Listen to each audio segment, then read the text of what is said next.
निर्वाण हो जाएगा, मोक्ष हो जाएगा। क्योंकि उस शब्द को आप सुनिएगा, नादानुसंधान कीजिएगा, इसलिए वो ध्वनिमय हो जाता है। ध्वनिमक शब्द का ध्यान होता है, वो ध्वनिमय हो गया। अभी जप कर रहे थे, उसको कहते वर्णात्मक। दो तरह के नाम, वर्णात्मक नाम का जप होता है जो आज्ञा चक्र तक जाता है, और वही जब ध्वनि हो जाएगा तो ध्वन्यात्मक उसका ध्यान होता है, वो ध्वन्यात्मक शब्द हो गया। अब उसका ध्यान होगा। संत पलटू साहब ने बड़ा सुंदर कहा इसके बारे में। संत पलटू साहब कहते हैं, अयोध्या के इर्द गिर्द रहते थे, कुटिया बनाकर, और साधना करते थे। साधना में जब परिपक्व हुए, उसने बड़ा सुंदर लिखा, उल्टा कुआं गगन में तिसमें जरे चिराग, तिसमें जरे चिराग, बिना रोगन बिन बाती, 6 ऋतु 12 मास जरत रहते दिन राती। वहां तो हो रहा है, दीपक जल रहा है, प्रकाश हो रहा है। सदगुरु मिला सो होय, ताही की नजर में आवे, और बिन सदगुरु को होय नहीं वाको दर्शावे। जिसने भजन भेद नहीं लिया है, जीवन में सदगुरु नहीं है, उनको पता नहीं चलेगा। सदगुरु मिला सो होय, ताही की नजर में आवे, और बिन सदगुरु को होय नहीं वाको दर्शावे। निक से एक आवाज, वही ध्वन्यात्मक शब्द, निक से एक आवाज, चिराग की ज्योति ही माही। ध्यान करें, ध्यान देंगे आप।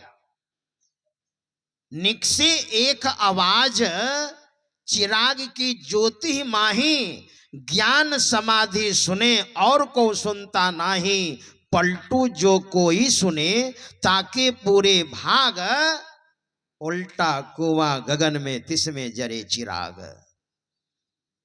निक से एक आवाज, चिराग की ज्योति माही। जब दृष्टियोग करने लग जाएंगे आप, थोड़ा जप, थोड़ा मानस ध्यान, इसके बाद दृष्टियोग करने लग जाएंगे, तो दृष्टियोग करते करते करते जो प्रकाश होगा, ज्योति मतलब प्रकाश, ज्योति ही माही, में मतलब अंदर होता है, और पर मतलब ऊपर होता है ना।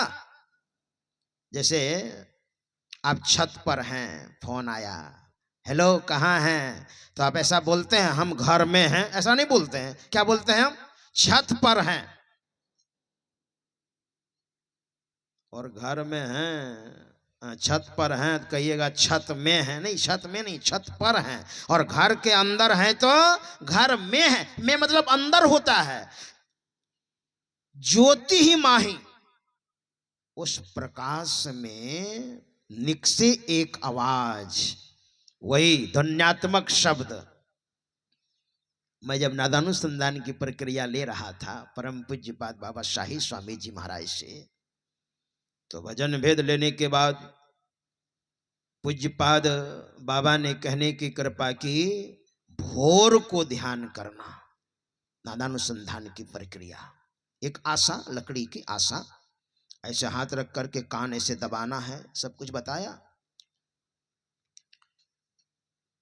तो ऐसे ऐसे शब्द सुनना है, बड़ा आनंद आएगा।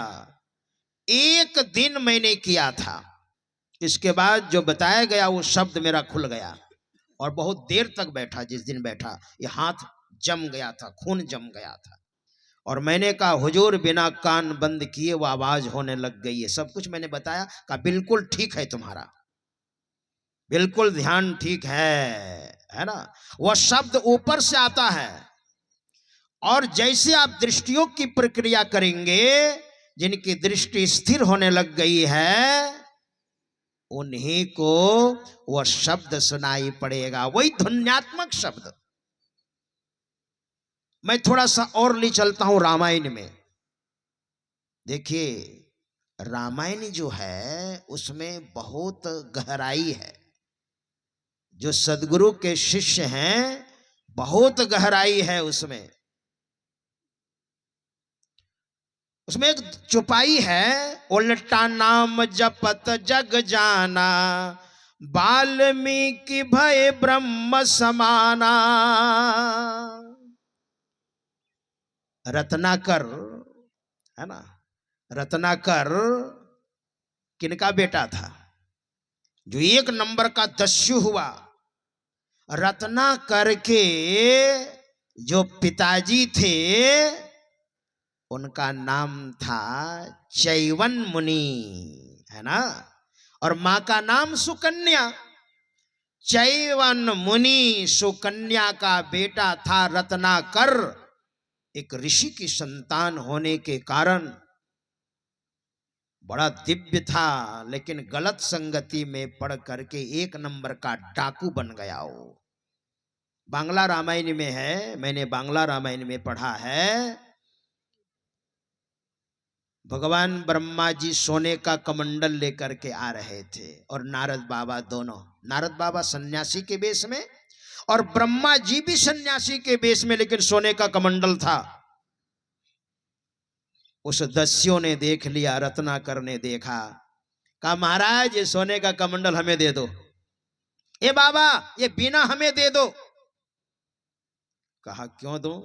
कहा मेरा यही काम है, बाल बच्चों का, परिवार का, माता पिता सबका परवरिश करता हूं, मेरा काम यही है। अगर प्रेम से नहीं दीजिएगा तो आप दोनों को मार डालूंगा। देख रहे हैं हथियार। तो नारद बाबा ने कहा ऐसा क्यों करते हो? कहा बस मेरा काम यही है। तो नारद बाबा ने कहा अच्छा ऐसा करो ना, तुम घर जाओ तो पूछ करके आओ तो तुम जो पाप करके कमाई करते हो तो घर वाले इसके हिस्सेदार होंगे। संपत्ति के तो हिस्सेदार हो जाते हैं मगर पाप के हिस्सेदार होंगे, भागीदार? का क्यों नहीं होंगे? जब संपत्ति मैं लूट करके ले जाता हूं और भरण पोषण होता है तो पाप के हिस्सेदार क्यों नहीं होंगे? का पूछ करके आओ ना। उस दस्युओं ने कहा बेवकूफ समझाए क्या मुझे? हम जाएंगे पूछने के लिए और आप लोग 9 2 11। कहा नहीं नहीं हम लोग भागने वाले में से नहीं हैं, अगर विश्वास नहीं होता है तो हम दोनों को बांध दीजिए। एक मोटा सा पेड़ में भगवान ब्रह्मा जी को और नारद बाबा को, यानी बाप बेटे को, दोनों को पेड़ में लगाकर और मोटी लत से 2-4 जगह बांध दिया। और घर जब पूछने के लिए गए, हम जिस किसी तरह से भी हम संपत्ति लाते हैं तो उसके हिस्सेदार होते हो, लेकिन पाप के हिस्सेदार हो गए ना। किसी ने स्वीकार नहीं किया। लौट करके आए और लत को काट दिया और चरणों में गिर गए। महाराज उद्धार कीजिए, ये दुनिया बहुत स्वार्थी है। ठीक कहा आप लोगों ने। तो नारद बाबा ने कहा ठीक है ठीक है ठीक है, बोलो तो राम राम। तो कहते हैं राम राम नहीं बोल पाता था,